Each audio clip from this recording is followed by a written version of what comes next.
Got to be dignified about this, he thought. Don't make a fuss, that's never good. On the other hand, it might be nothing. Please, dear God, let it be nothing. What God? He asked himself in desperation. I don't have a God, and perhaps I'm going to die, and afterwards all will be dark and empty, a great nothingness, a deafening silence. His mobile phone started to ring in his pocket. Despite all the chaos inside, he had to get a grip. He put the phone to his ear and heard the voice of his colleague, Jakob Skara, on the other end. He sounded agitated. He was overwhelmed by another bout of dizziness. It was sudden and brutal and nearly knocked him off his feet.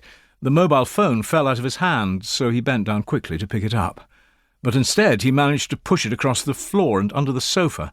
He swore out loud and got down on his knees, then lay on his stomach and wriggled in under the sofa. He spotted the phone right at the back, against the skirting board. But then something caught his eye, something small and red.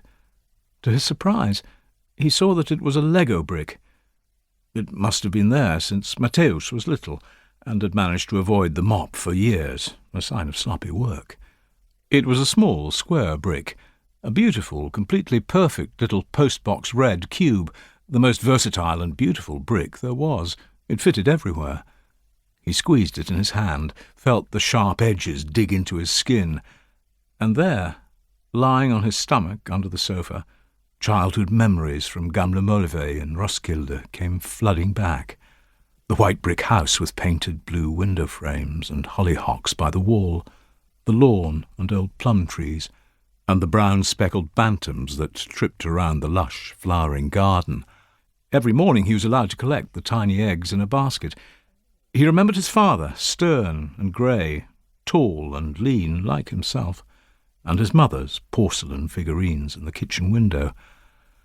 He snapped back and wriggled out again, then lay there for a moment, gasping for breath. "Are you there? What happened? Did you lose your balance again?" He muttered something unintelligible in reply, embarrassed and evasive and anxious. "It was you who called," he said brusquely. "You're the one with something to tell." He sat up, brushed the dust from his shirt, popped the Lego brick in his shirt pocket. The dizziness had finally subsided. "We've got a drowning," Jakob Skara told him. "In Damsjön, the pond up by Grandfoss, you remember? About 20 minutes from Müller Church. A little boy, 16 months old. His mother found him by the small jetty, but it was too late. The ambulance crew tried to resuscitate him for about 3/4 of an hour, to no avail. Some uncertainty as to how he ended up in the water.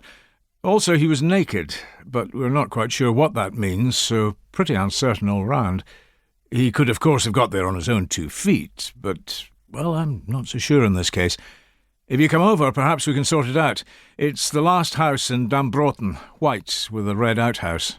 The boy is lying on the grass here." "Right," he said. "I'm on my way. There in half an hour."